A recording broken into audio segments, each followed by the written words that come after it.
Friday edition of Good Morning Anambra. This lovely day, the 25th day of April 2025. My name is Ajuluchukwu Okago. And my name is Obinna Ike Chiko. Welcome to today's edition of the Good Morning Anambra, the weekend edition. And I am Ijoma Uche. Time now for us to bring you press review. And I'm sure you are already seated and then ready to take it from here. Welcome.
Glad to have you back. As it's tradition here, we'll begin with the press review with news making rounds on ABS websites before we go to the national dailies. And the first news we have for you from the ABS website is telling us that today is World Malaria Day. And then we have Kut, CMD's daughter, Chioma Akabike, wed Chukwebuka Azulu at Nanka. And we also have police rescue kidnap victim in Anambra, and more on defection. More governors ready to join APC. This is coming from Sule. We're talking about Sule Lamido. We also have federal government inaugurates committee for 2025 youth boot camp. South Korea indicts former President Moon Jae-in on corruption charges. That's what we have for you on the ABS website. Quickly, let's talk about the police rescuing kidnapped victim in Anambra State. Just yesterday, we read here on the ABS website talking about the award that was given to the Commissioner for Police in Anambra State, talking about CP Oretogu, talking about the good job he's doing in trying to curb insecurity and the likes of it around Anambra State. So we believe that with the proper empowerment and the proper initiative and incentives given to the police, we're definitely sure that we'll sleep with our eyes closed in this part of the country. Yeah, it seems to be, security seems to be something that, we perceive to be elusive in almost the part of the country. Everyone, very concerned about it. You're going to bed, you're concerned about, sleeping and waking up, sleep and all that. You're locking all your doors, and even the ones you don't need to lock and all that. So, but it's a great thing that in recent times in Anambra State, they've been, they seem to have been, calm in terms of the security, people being safe, people having that sense of safety, the government trying a lot to make sure that people are safe, giving lots of incentive to the police and all that. So it's actually a great one. Nigel, what do you have to, any story of interest? No, let's go. I'm talking about World Malaria Day. Yeah, we'll definitely be discussing that much later. So all right, let's hit it with the first paper for review this morning, and that happens to be the Daily Sun newspaper. And the banner headline is screaming 2027.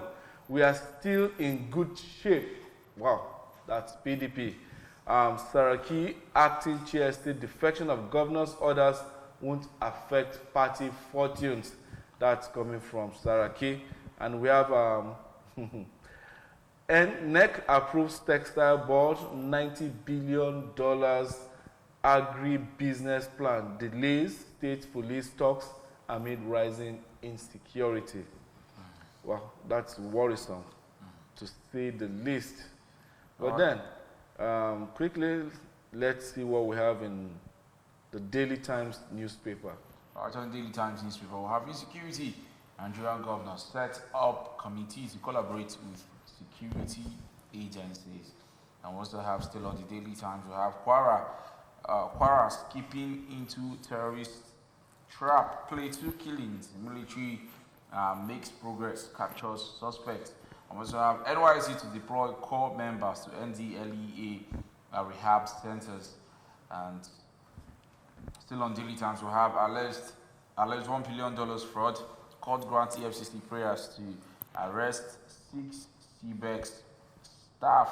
And then we also have NEC unveils $19 billion agri-bees, textile, livestock overhaul. And these are the major news in front of the Daily Times newspaper.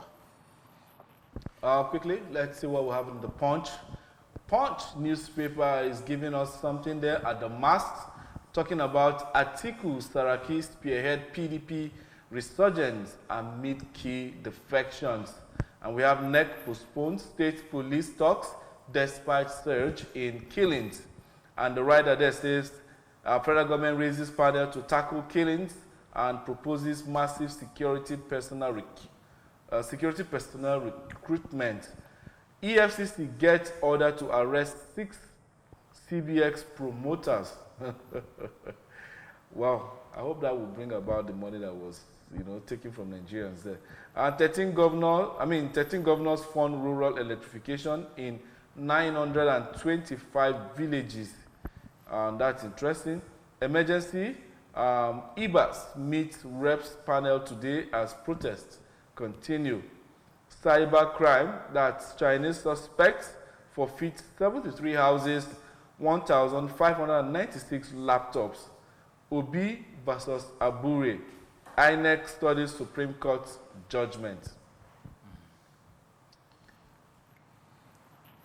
All right, moving to the Daily Independent, we have farmers lose over 20 billion naira to tomato pest outbreak in 2 months. Skyrocketing prices leave Nigerians struggling. Talking about the price of tomato in the market. All right, still on the Daily Independent, above the mass, we have APC expecting more governors soon. 2027 is a done deal. This is coming from Gandu J.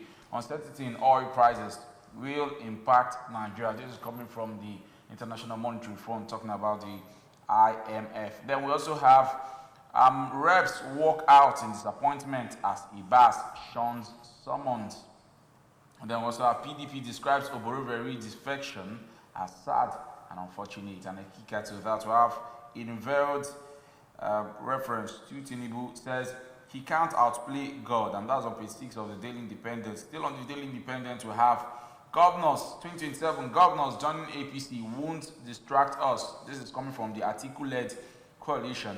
And that's on page 7 of the Daily Independent. And we also have 9 Met workers suspend strike after federal government intervention. And then we'll have armed herdsmen abduct 19 passengers in Benue State. Unfortunate for the Benue. Quickly, still on the review this morning, before we now begin to do discussion, is this day newspaper. Saraki, no cause for alarm in PDP, Ganduje 2027 election, a done deal. And then we have the writer there saying, former Senate President says defection of running mates, unprecedented, a sign of how low we have sunk. Wow, emergency rule, Tinubu defiled sacredness and sanctity of the Constitution, Amechi insists. And then we have EFCC secures interim for future of 73 properties linked to cybercrime syndicate. And then we have Son-Olu at Harvard Marketing, Lagos. Interesting. IMF urges Nigeria orders to enhance fiscal buffers. That's what we have there on this day. Up next is the Nation newspaper. And on the Nation newspaper, we have Damagum, Delta defection, shocking, painful to the PDP. And a kicker to that, we have more governors to join APC, says Ganduje. Party chair receives NNPP senator and others. All right, still on the Nation, we have Sanwo-Olu at Harvard. Lagos is investors' delight. 170 nations delegations for Pope Francis burial. And the kicker to that, doctor, he died without suffering.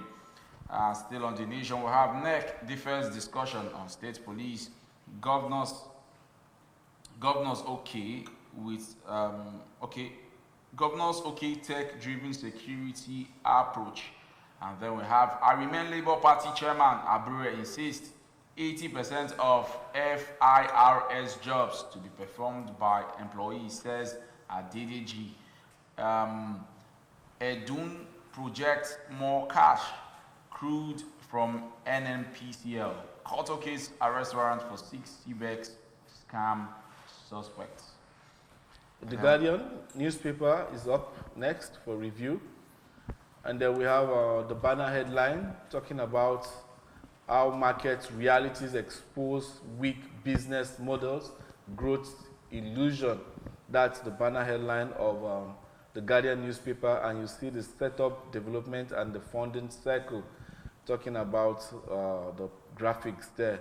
And we also have Northeast Stabilization Plan may gulp over 128 trillion as agency begins review. 53.3% of Lagos students failed West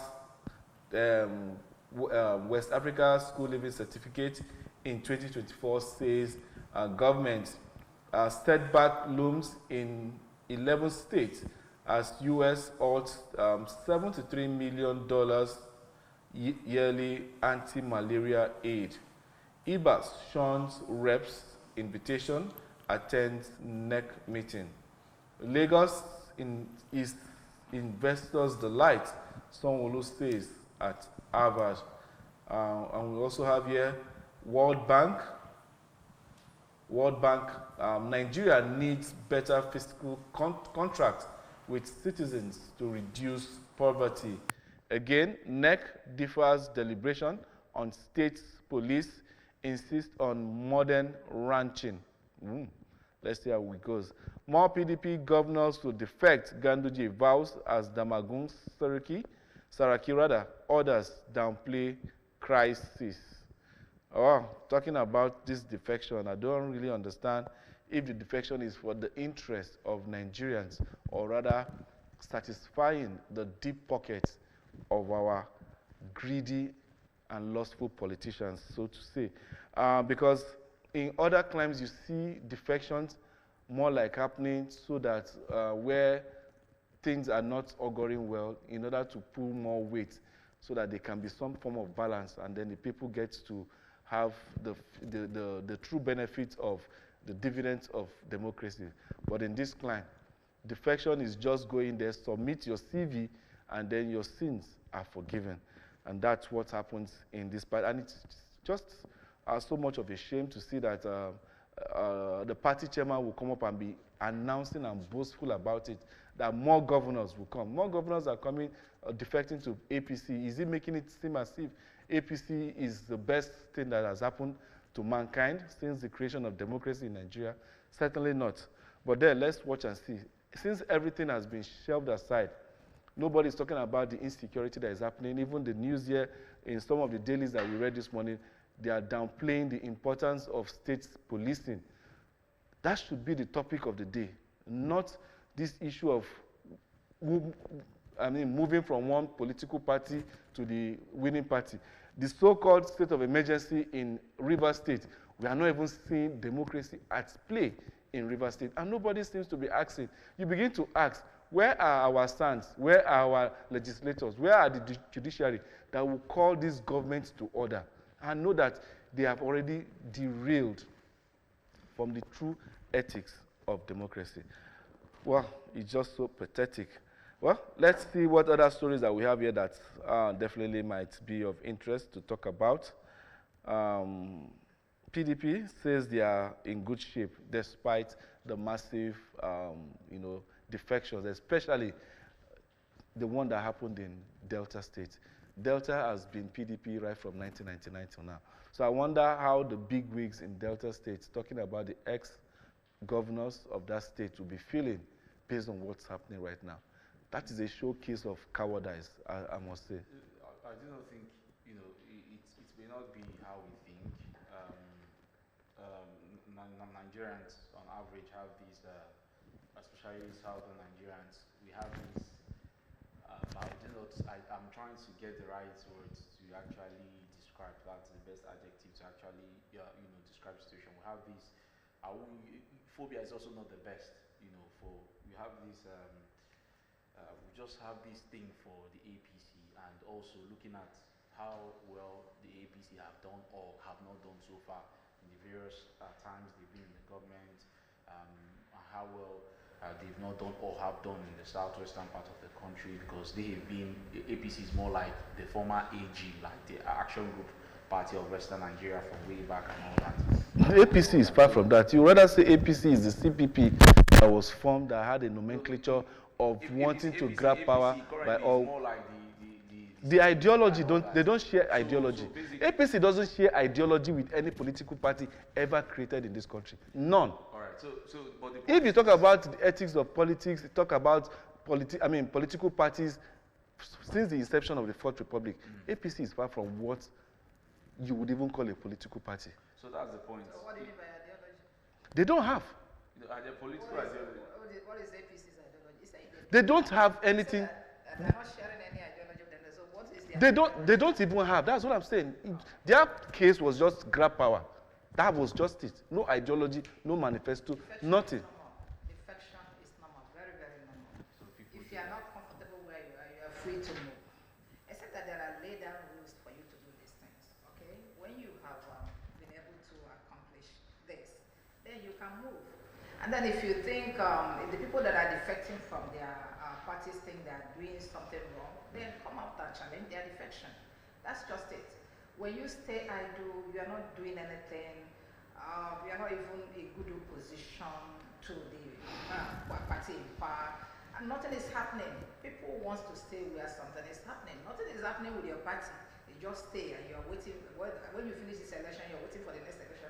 No strategy, nothing. You are not doing anything to, show that this is a political party and that you are ready to accommodate everybody and you are ready to make success, because nobody stays where there is no success or where there is no future. You are behaving as if everything is normal with you. People will move. It's very, very normal. Okay, movement is normal with people. When you stay where you are not comfortable, you're not benefiting, you're not getting what you want, then you are free to move to the other place. But there are concerns of a one-party system. Who is concerned about what in this country? Nigerians. Who are the Nigerians? The people that are moving from one party to another. when you go through the tabloids and social media platforms, you see Nigerians, raising their concerns. I mean, the fact that the majority will always talk, and then the minority will have their way. That is what we have been seeing in this country until we are ready. Because I know the kind of opposition that APC gave PDP in 2015. If PDP or other parties are ready to do that, and then we are good to go. So you don't just sleep and wait for everything to come at your doorstep. No, you have to work hard to achieve it. I know how El-Rufai and Tinubu and the whole of them ganged up against PDP with all the propaganda that you can think of in this world, and they got what they wanted. That is how somebody that is determined to get something behaves. All these ones that are sleeping and waiting for success to come at their doorsteps. No, it doesn't happen that way. Well, while it doesn't happen that way, the one that is already happening that affects definitely you and I here is farmers lose over 20 billion to tomato pest outbreak in 2 months, and that has made the price of tomato very, very expensive. And I'm sure that IJ, you definitely know that what you used to buy is no longer what is obtainable right now. And now we are seeing it in the dailies that it's pests that actually made the... What has been eating the tomato before the pests arrived 2 months ago? For the past 2 years, we have been buying tomatoes very expensively. So this is not a pest, it's not our problem. We are the pest. The amount there is 20 billion. That's telling me. So we have 20 billion worth of tomato, and yet we're buying tomatoes this expensive. And you are looking at that figure. Don't forget that thing. They want compensation. They know what they're doing. This is politics, okay? Once they say 20 billion, then the government will bring up money to, to cushion the effect. It is politics and business. Okay. It's not just about the... Even at that, in this modern day of agriculture and the rest of it all, our farmers should be properly educated on how to fight against pest infestations in their farms. If pest is is ravaging tomato, what is ravaging rice?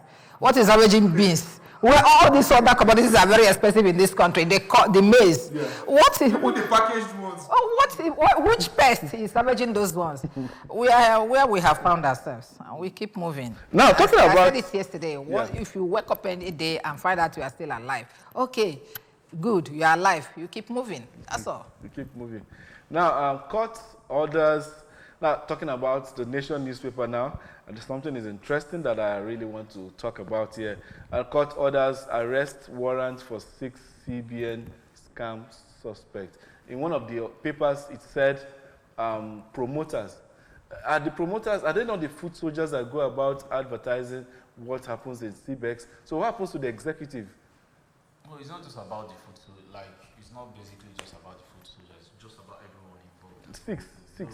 Yeah, so probably the most one thing, most times we hear about this, when Ponzi schemes, because of course CBEX, it's been trending for the past couple of weeks, a Ponzi scheme where people invest money and at the end of the day you're being promised reasonable money for a short period of time. Is that investment? It actually does, yeah, well, that's what it seems. Then you use your money close to the festivities and all that. So it's what happened. Now, probably it is just to show face to say, oh, people lost lots of money in terms of hundreds of millions now. Yeah, but so probably they're coming out to say that, oh, whoever, if you lost your money, probably it's a PR to say they are going after them. But it remains how we hope it actually does happen. We hope it's not just something that's going to just appear in the media and all that. Even in the much advanced climes, such things do happen. And I can't remember any case where monies were given back to people. First is because we've had lots of them. We've had Racksteady, we've had lots of them over the past few years, even the MMM, and nothing happened.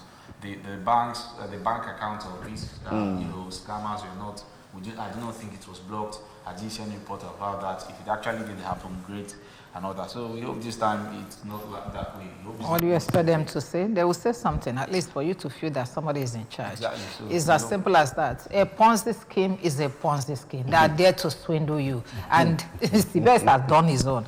And that's all. There's nothing you can do about it. You're going to see people going to be dwindled with this Ponzi scheme. Another Ponzi scheme will come out. Who makes money off Ponzi? Okay. Another one is coming, and we will still fall for it. Part of the early investors, because that's the way it works. The earlier you invest, you make quickly, and probably you lose some Even money. when we are saying another is coming, there are still Ponzi schemes that are still functioning, and people are still being scammed. Okay, and nobody is doing anything. Okay. Well, still talking about the Guardian newspaper this morning. Northeast Stabilization Plan may go up over 128 trillion as agency begins review. 128 trillion. From which paper? That's the Guardian. I can see Nation in this screen. Lots of things are actually gulping money in this country in terms of billions, recently trillions, and all that. The most important thing is, all this money is being put in. We hope it's not a thing of the normal of sharing the national cake. A group of people, stashing this money in their various vaults or their various bank accounts, both within and outside the country or something like that. So we hope it's not that, we consider the fact that at the moment, the northern part of the country is the most ravaged in terms of poverty, in terms of education, inadequate education, in terms of a whole lot of things, and this is a part of the, country that has always held on to power for the past over 60 years that we've had. My investing money there, and it's not really. My problem is not the. It goes for concern. My problem is not even the amount itself. You understand? It's about what brought about the need to stabilize the region. Because even if you bring out this 120 million, 28 trillion, is it going to bring immediate stability? The mindset of the people, has it been corrected? Have you reorientated the people about the way life should be? Have they embraced, this is the area that said education is scam, education is not part of them. So now, are you going to be investing this money in a people that have not actually accepted what modernity is all about? Because they are talking of talking about that the agency has begun review of what probably this 128 trillion will be put into. But if you're investing into some place, the people there, the people should understand, first of all, come to realization that actually this and this and this is what we actually need. Let it not be a means to siphon funds. Yeah, because in this country, we come up with ideas on how to just... You have landed your opinion. Otherwise, sometimes it's difficult to deal with people that live in Nigeria and reason like Europeans. Okay, you mentioned this morning where you are, a whole lot of people don't even know what to eat today. They don't have access to food. They don't have access to fund to eat 2 square meals. Okay, 1. And you're mentioning funds in their presence. Okay, you don't stay in Nigeria and think like an European. Let's look at World Malaria Day, please. Today, World Malaria Day. And that's this story that I saw here that says setback looms in 11 states as U.S. hosts $73 million yearly anti-malaria aid. I think I got the story from, where is the story from? Guardian newspaper. Guardian newspaper. Okay. So, and then we were still talking about aid in malaria when all the aids that we have had here and there, nothing has come out of it. All these years that we are being aided to eradicate malaria, where has the money, or have the money been going? And now that the U.S. has halted this, everybody is complaining. Like, we don't have malaria now. We have eradicated malaria with the aids that have been coming, and now that I have ceased, the malaria will start again. No, this is where we are. If you know how to take care of yourself, do that, okay? That's the most important thing, because some of this money, some of these figures they mentioned, it's just a way of siphoning money. All the aids that have been coming, where are they? What have you been able to do with it? Has it eradicated malaria? That's just the question.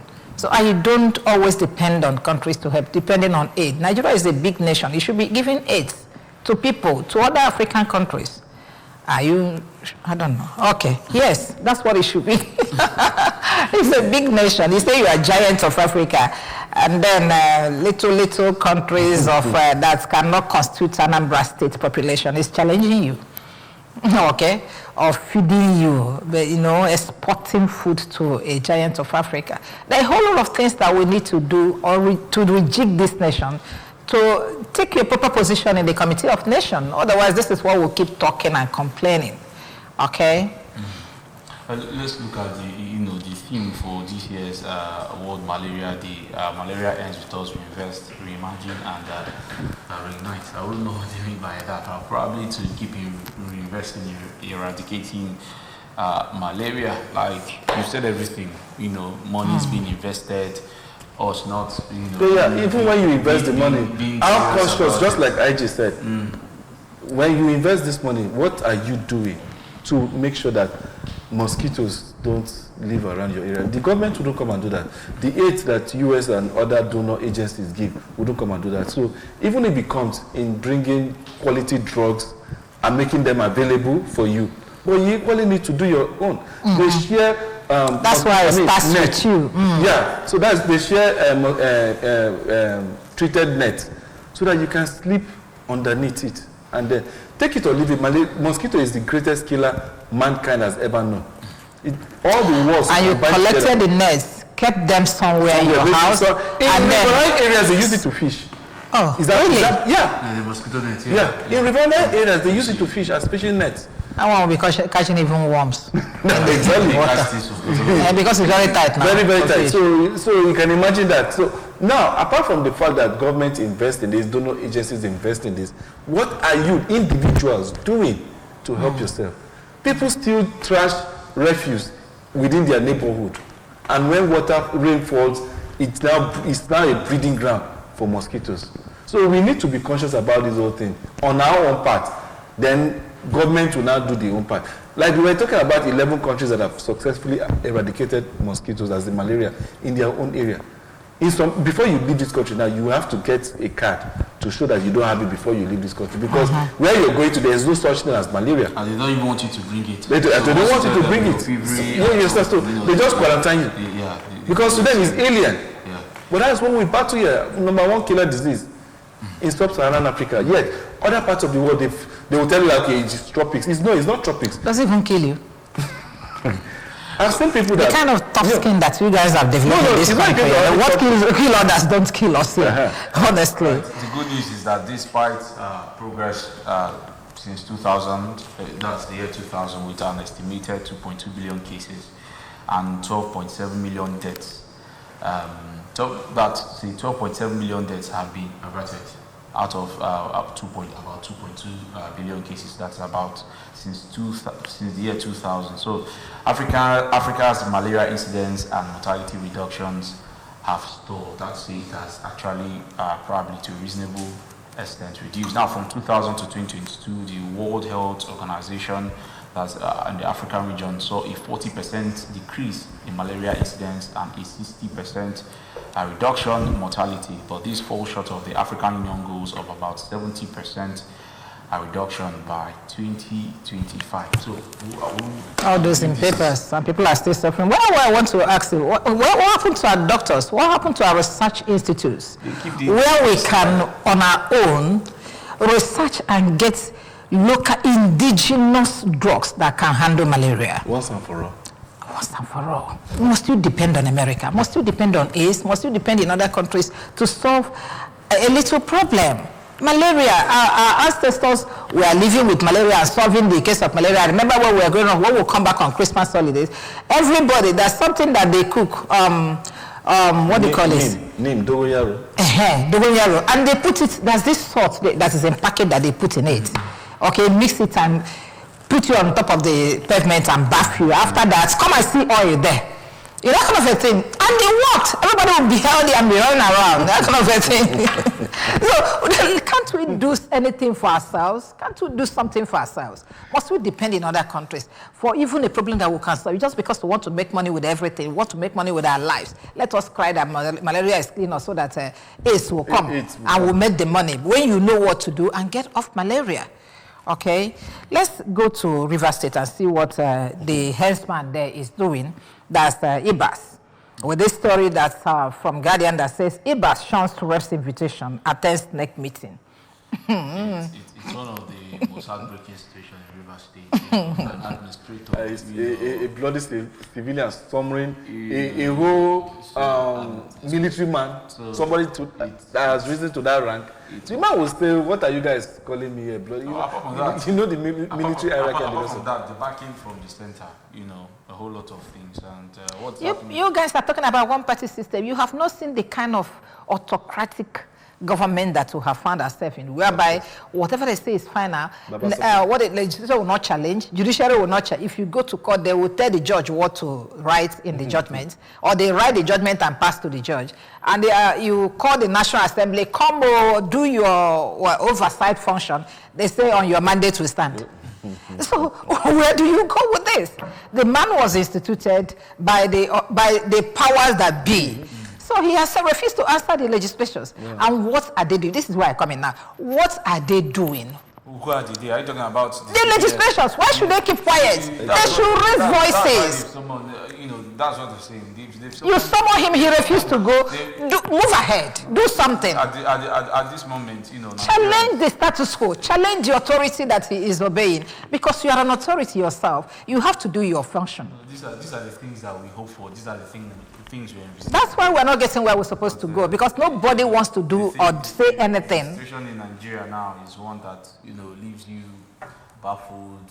You're just confused. Occupy your own position. Let's see. You need to question your Let's see if something will come out of it. If you know your job to do, irrespective of powers that be, exercise that authority that is provided within the purview of your job. Do it first. Exercise that authority. That's why I will not stop respecting the Ninth Assembly, a Honada Saraki Assembly.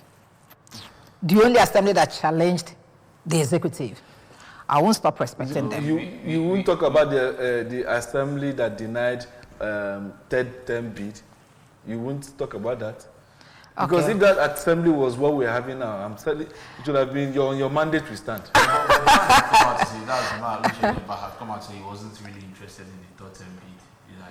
Who said? Because he didn't get it. Because he didn't get it. That's a story that what they say in my place. They say if somebody goes where they're sharing meat and he will be struggling, you know, give me my own now, give me my. At the end of the day, the meat didn't get it. You say, this meat. They make like the shop and nobody say where they enter for teeth. Before when they struggle to get, I don't know say they enter teeth. Don't mind now.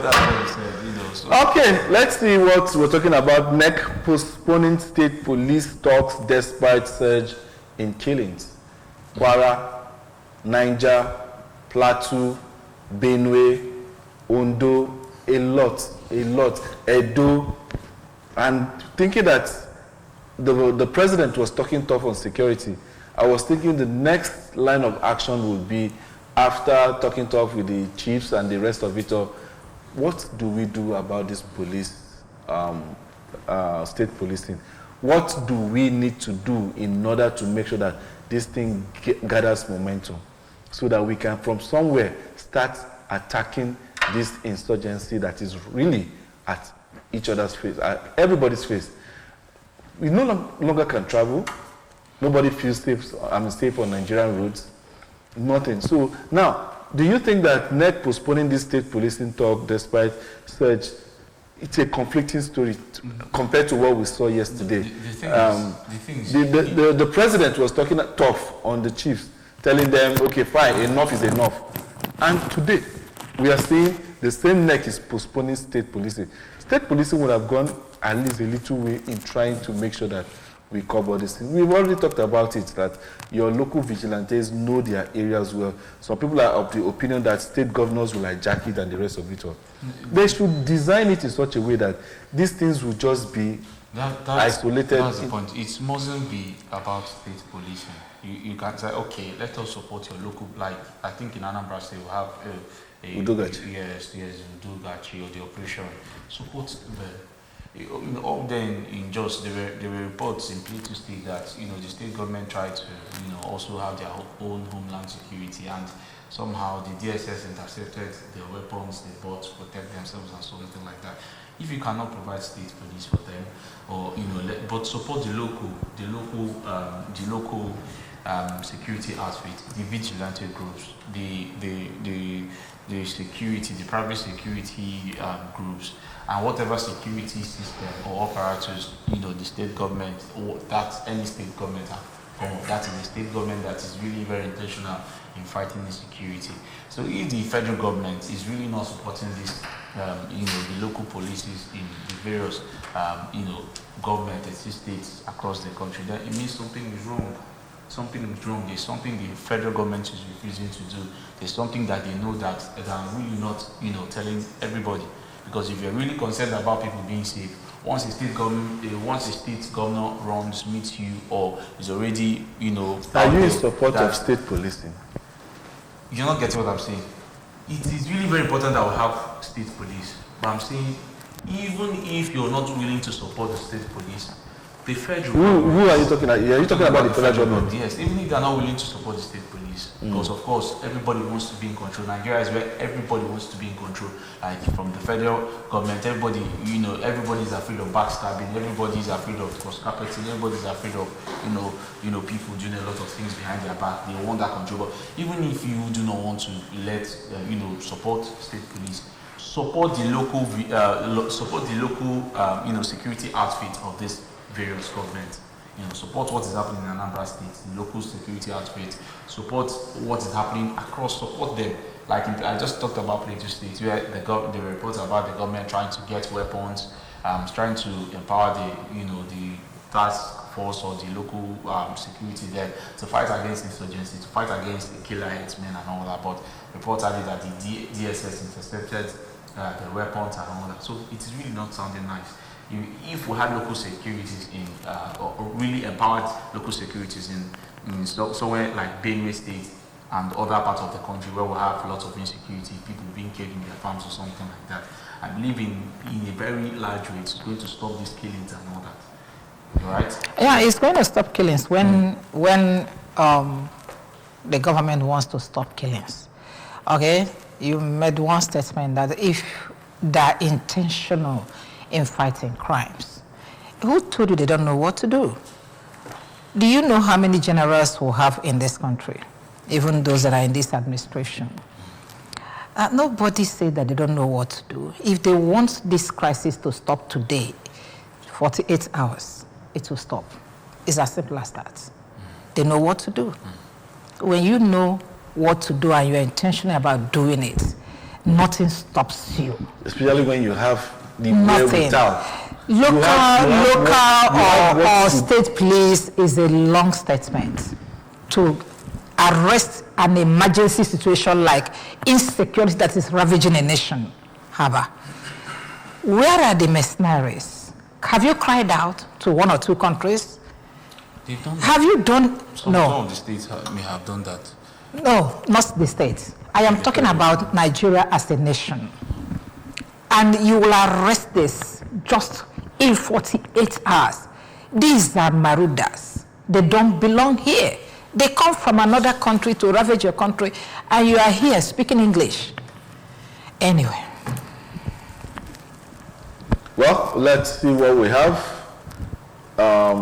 Talking about Kwara skipping into terrorist trap.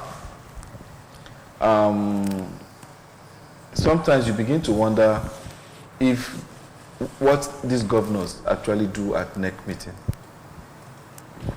You understand? When the governors gather, sometimes, I don't know if they just go there to pop champagne and talk about who has the biggest convoy or who has the biggest state house. Now, if you look in recent times, you will discover that there is a trend on how these insurgents seem to be moving. There is a trend. It is a calculated trend. Within the middle belt area, having Edo, Kwara, Nasarawa, Benue, Plateau, and the rest of it all. At the beginning of the year, it was in the southwest. Then all of a sudden, we're having it here. Who knows where it's going to be next? Now, what I'm trying to say They're is... everywhere. Yeah. But I mean, they're everywhere. Simultaneous attacks. They're in Anambra. They're everywhere. Now, when these people gather to talk... The other day we saw them in Bayelsa, they were battling the police. They're everywhere. No. They saw the police and started shooting them in Bayelsa Forest. You know, while we are busy talking election and politics, they were busy distributing men and arms in your backyards. No, the truth is, these are part of... They're everywhere. They're just waiting for a whistle to blow. As the chief, chief security officer of your state, I was talking about governors. There is no intel of movement that happens in a state that the governor is not aware of. There is none. What are you talking? Sometimes. There is none that they are not aware of. So are you now saying it's the governor that asked them to come? No, it is not the governor. That's what I'm trying to say is that when they sit at the NEC meeting, these are where governors gather to talk about personal issues that affect the country and then somehow translate in their state. What is the discourse? You're talking about the president saying enough is enough. Enough is enough was yesterday, and today we are saying that state policing should be kept aside. And yet, areas are receiving deliberate, incessant killings, and nobody seems to be talking anything about that. So now, what else do you want them to say when they have told you that enough is enough? Isn't that what we discussed yesterday? Let us see the result of the enough is enough. Let me tell you now. I've said this yesterday. You see, you have been told to take charge of your life. You are now talking of who is coming to say enough is enough and state police. Take charge of your life. That is the situation Nigeria is in. Now, I saw a lot of, let me just come home. Take charge of your life. Protect yourself. Do whatever you can to protect yourself. Let me come home to Anambra State now. I saw a lot of celebrations ranging from Abuja to Lagos to Port Harcourt to Anambra State. All the billionaires we have here showing money and affluence. Omaka, Kambutuonya. Imanunu na like mmemme. Unu bankiti fa na eme na aga. In a very short while, unama afwebu unu ga no we liego ahu no pata na eme mmemme. To be honest with you. Opa ka jibutu e kan we language ai we ku here now. Onye obuna maloko ifa ga mesi mebi ekita maka nka na sna Hausa bataga oka mba ipempe. Obura se Hausa batala oka kita. If you know how to put resources together,